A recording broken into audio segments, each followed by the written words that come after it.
Good afternoon. This is your host, Michael J. Long. It's May the 16th of 2020, and thank you for joining me. I appreciate it. So I have an update. Justin Amahs has just made an announcement that he is dropping out of the race to seek the Libertarian nomination. And so, because of that, he announced that he won't be running for president anymore, so that leaves Jim Gray and some of the other guys that are still in the race. That makes it that much more possible now for one of them to win the nomination.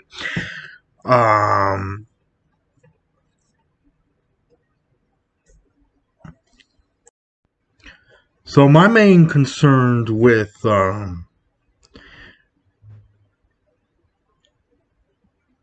Jim Gray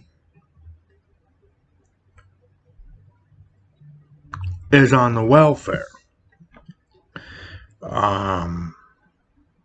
I don't think we should go gun-ho on abolishing Social Security or Medicaid and Medicare and CHIPS and all that,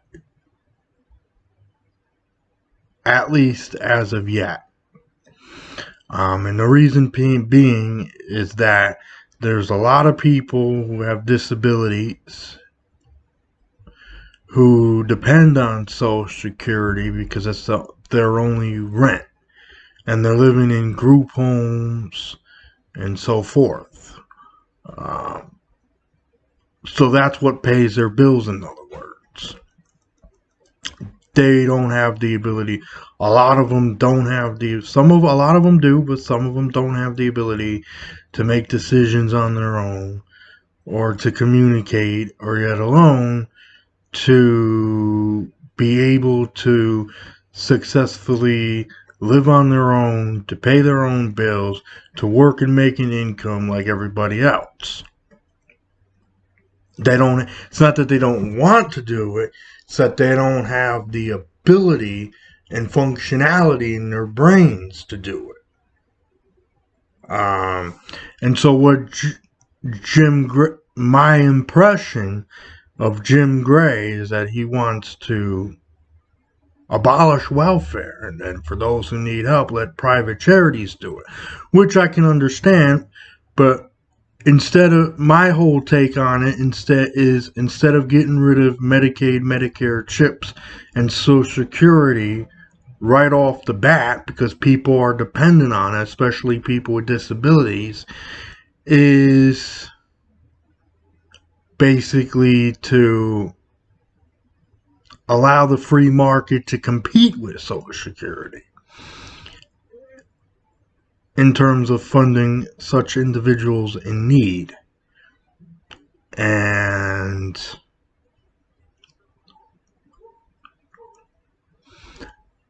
use it as a retirement system until their generation, the baby boomers, die off or whatever, and they get their Social Security, they get their retirement checks as promised to them like 70, 80 years ago.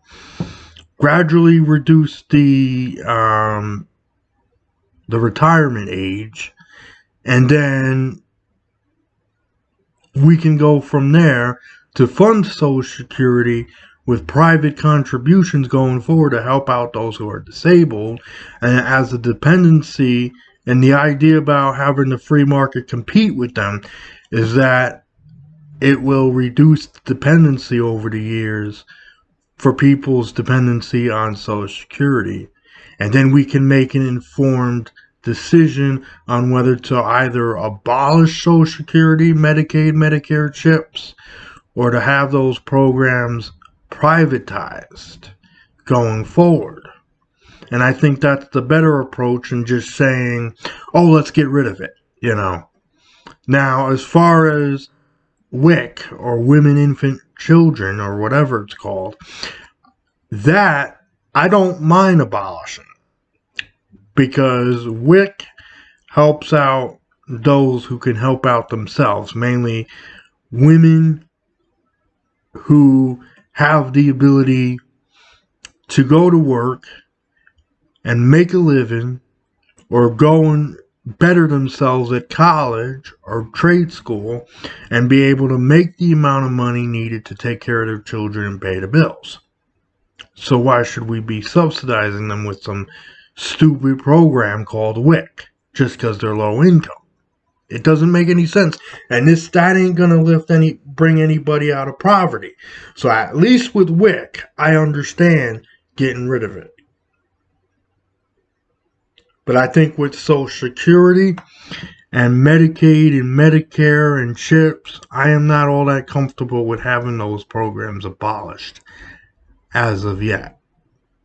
So, Jim Gray, while I don't expect him to compromise on the matter because of the anarcho-capitalist libertarians in the way and all that, but I would say as a libertarian myself and as a minarchist libertarian, for him to at least consider the different circumstances of each of these programs going forward. And when he says we're going to phase out or abolish Social Security, to be able to point out what that means. But I don't see any of the other candidates that has a better position than he does on most other issues. And quite frankly, I think a lot of them are, or most of them are anarcho-capitalists by default.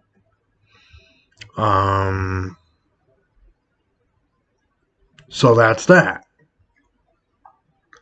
And I kind of commend Jim Gray on getting Larry Sharpe to run as his VP. I commend it for his VP nomination. However, the VPs will be chosen separately from the presidents at the Libertarian National Convention on the 22nd, which is next Friday, at the online virtual convention. And I was kind of disappointed in that Amahs dropped out of the race, because not only is he reluctant not to get rid of welfare in its entirety, he was also pro-life. And I feel like all the other candidates are pro-choice. So, we'll have to see going forward